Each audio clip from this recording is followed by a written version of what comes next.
Hi, everybody. My name is Joe Bladdock, and thank you for joining us on our video today. We're really excited that you joined us and are looking forward to getting into our topic today. To start things off, I really want to introduce our special guest today, Andrew, the realtor.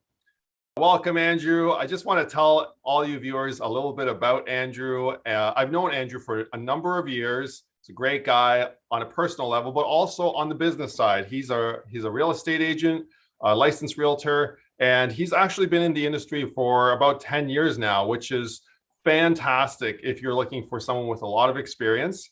And he's married. He's actually in the top 5-10% of realtors for a few years now. So welcome, Andrew, to our video today.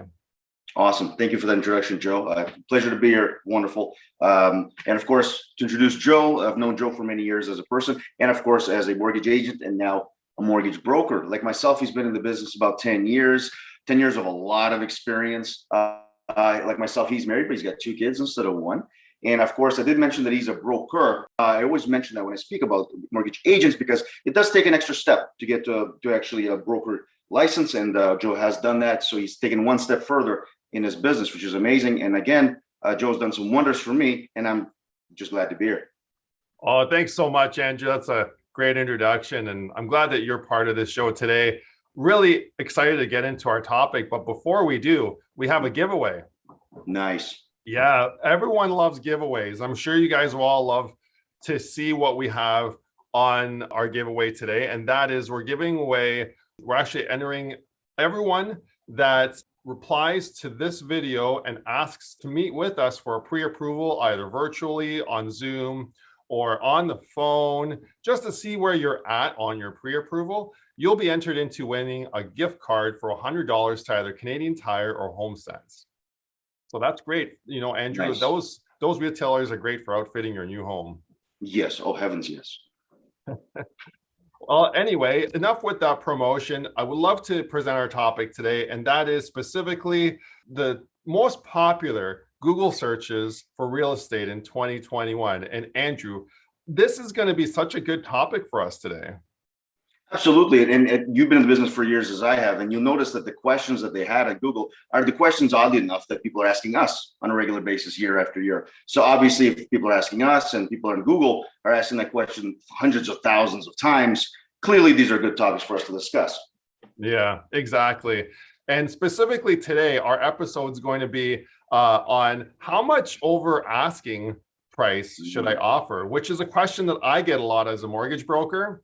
But as a mortgage broker, it's really tough for me to advise on that because I'm used to advising if the client is approved for the mortgage or not approved for the mortgage, right? So I'm really hoping today, Andrew, that we can dive into this topic and you can give us some advice. Oh, absolutely. I'm very happy about this one specifically because I feel like we could really shed a lot of light on what is sometimes very confusing for folks. So obviously, before even answering the question, I want to give some context because it is a very popular question. It's like you said, how much over asking should I pay? Or maybe it's, how much over asking do you think X home will go for? And it's obviously these are done by logical people, educated people are wanting to know about something, but the context is very important. So I'd like to mention that before I even answer the question, because the context alone will probably give it a lot of insight. So the term over asking, 99.9% of the time is actually meaningless. And it's something not a lot of folks know. One reason that people mention the term over asking is there's an assumed standard price that homes are starting at. Meaning that you have XYZ Street and there are several homes on there and every one of them is priced at $700,000. And then you hear one is about 10 above asking, one is 20% above asking. And that's what people think. Wow, that home got so much over asking. The reality is there is no standard to start. Meaning that, again, over asking is literally a meaningless term. It's a common strategy to kind of get a lot of hype and interest in a listing property. And not many know, we as realtors legally can't really put on prices of a home that is sold publicly. And so that is one reason why instead of putting a price, we just said, well, XYZ house sold for, $200,000 above asking, which sounds amazing, but it actually gives you no information. So the key to that is you have to know what the value of the home is. And that actually is the answer that I want to get into. But Joe, I'm sure you probably knew about this already, but you still keep getting the same question. Am I right? I knew a little bit about that. I mean, I didn't know how meaningless it was, Andrew, as you're saying, but I could see that because there's a lot of homes that I see, they're priced much lower than where their value should be. And and as a mortgage broker, sometimes I know this, but sometimes I don't. But it's in the cases that I really see the disparity. It's almost as if they're not expecting to even get the asking price. They're expecting to get something else. Absolutely. And then again, my main issue with it is people want to use that kind of tactic. That's fine for marketing. It certainly Yeah, works because we're talking about it. However, it does give the buyer or the person looking at the property no indication whatsoever to what it actually sold for. So the that's actual right. answer is actually fairly simple. It's a very similar answer to a lot of questions about real estate. And that is, it totally depends on the value of the home specifically. In fact, I mentioned Yeah. three things. I wrote down three quick things that are the most important. So the first is how you have to know what the actual current value of that property.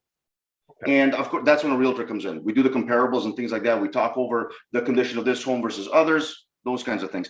The second thing, you have to know yourself psychologically, meaning that if a house is priced low, psychologically, are you okay with buying a house that your uncle will ask how much over asking you paid, and you say 200,000, and they think you're absolutely crazy, not actually knowing the value of the home, and you paid fair market value. So price of the home, actual value of the home, I should say.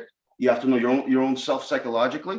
And the other is you have to have, and this is where Joe has come in so many times for me, you have to have the pre-approval done, meaning that you know exactly what your max mortgage is. That's And right. psychologically, you know what you're willing to pay for a specific property. And that's worth Yeah. knowing, because sometimes it happens to be a property that maybe is 3-4 doors down from your favorite uncle, and you've always wanted to live by them. That house to you, it means more. And you're an adult, you're able to make adult decisions. So that's a psychological aspect of it. But knowing the value, knowing yourself and how much over asking you're willing to pay before you say, no, you know what? That's okay. That's something you discuss with your realtor. And the last thing, of course, you have to have a conversation with Joe. Make sure you're pre-approved. Make sure you know your financing down to a T, so you know not to go over, and how much cash you have as well in case there's an appraisal issue.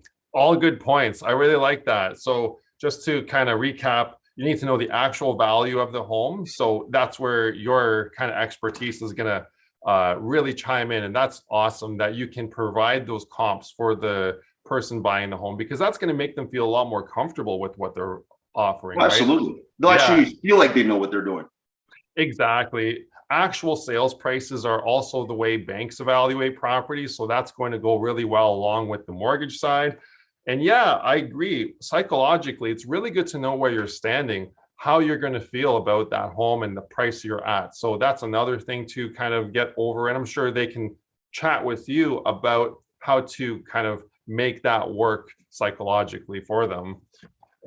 But for pre-approval, that's exactly where I can come in, Andrew, and I can solidify a lender and an interest rate, as you're saying. So the person buying your home, when you're showing them the home and you're putting the offer on the home, if it is over asking, at least the person knows, like you're saying, how much they're going to pay per month and how much the maximum mortgage they can go up to is. So they won't be disappointed.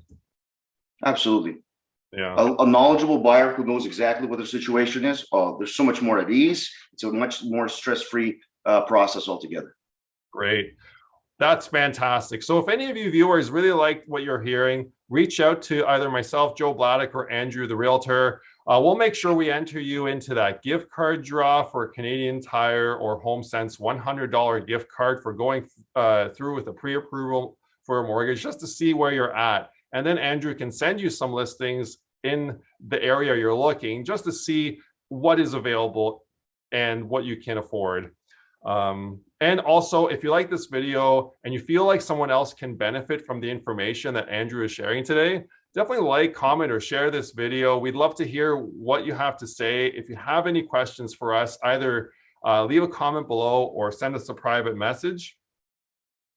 We would love to chat with you either on Facebook or Instagram or wherever you're at, or privately. So thanks for watching our video, and thanks, Andrew, for joining us today. My pleasure, Joe. Anytime. Thank you guys for watching. Yeah, thanks for watching, and we hope you all have a great day.